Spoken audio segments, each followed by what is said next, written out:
Guys, you are not going to want to miss this. XDefiant just had massive leaks on its possible Season 1 or Season 2 content, including new maps, new guns, new factions, new Mastery Camos, and much more that I'll be covering in today's video, so stay tuned. Now, before we dive into this video, I just want to make a quick disclaimer that everything in this video is subject to change depending on the time you're watching this video or even the leaked content I'll be presenting you. The one assurance I can give you is that XDefiant is being data mined by a Twitter user who's actively getting his post copyright strike by Ubisoft, meaning that these leaks are in the game files, but once again, everything's subject to change, so keep that in mind. First, starting off with the new weapons, the first weapon I'll be showing you is the L115. You guys might remember this gun from Black Ops 1, where it was called the L96A1, and in Ghost, where it was called L115. Black Ops version, it was a very slow, quick-scoping weapon compared to Ghost, where it was much faster and much more reliable quick-scoping sniper. I would imagine it would be closely resemble the TAC 50 that's currently in XDefiant. Next up is the LVOA. Now, I don't have that much knowledge of the LVOA being in Call of Duty titles. However, I know you could transform the M4A1 from Modern Warfare 2019 into the LVOA. This weapon is an AR-15 style assault rifle. However, in Tom Clancy titles, The Division and Ghost Recon Wildlands, LVOA was a semi-automatic rifle. Now, if I were to guess what category Mark Rubin and the developers from XDefiant will place this weapon into, it will probably be the marksman rifles, just based on we have already 5 playable assault rifles compared to the 2 marksman rifles, which is the meta. And Wildlands is a Ubisoft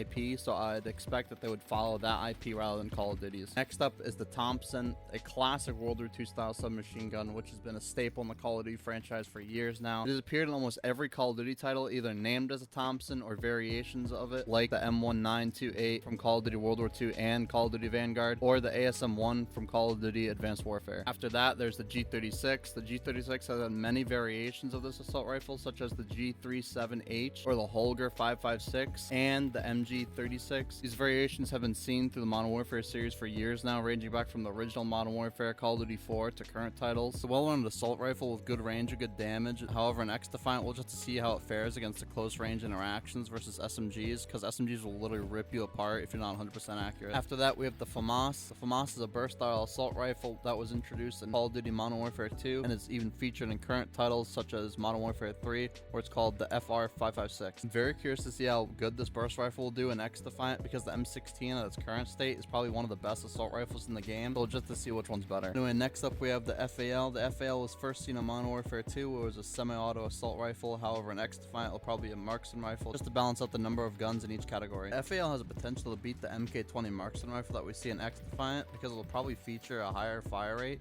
In previous COD titles, it was never really a slow-firing weapon. I'm expecting it to have the same fire rate as the SVD and XDefiant, but maybe a little bit less damage, because we all know in the XDefiant community that the marksman rifle is probably the most broken gun in the game, just because they have such a fast time to kill. However, we'll never truly know until the FALs in the game, because they can nerf all the marksman rifles by the time you're even seeing this video. Next up, we have a new SMG, the PP Bison. You guys might remember this SMG from the original Modern Warfare 3 or other Call of Duty titles, such as Ghost or Modern Warfare 2019, where it's called the Miniback. Bison is a very high fire rate submachine gun with very little recoil, very much like the Vector and XDefiant, where it might compete with its SMG counterparts. And lastly, in the new weapons category is the MG5. The MG5 is an LMG that has had variations of the LMG featured in Call of Duty titles under different names, such as the M91 in Modern Warfare 2019, and earlier models of the weapon called the MG4 in Modern Warfare 2. Now that I've shown you the 8 new weapons that will be added in the XDefiant, let's move on to the Mastery Camos. Now, I'm sure everyone knows who's been playing already that there are 3 current Mastery Camos you can achieve, which is bronze, silver, and gold, that you have to level up to its respective level. However, there might be another 3 Mastery Camos coming to XDefiant. There's no current footage of what these camos look like because they've been scrubbed off the internet due to copyright. However, I will be able to list them, which they are: Pristine, Platinum, and Aura. Now, I'd imagine these camos are coming sooner rather than later, because in the community, it's been a massive complaint that there's nothing really to grind for besides bronze, silver, and gold.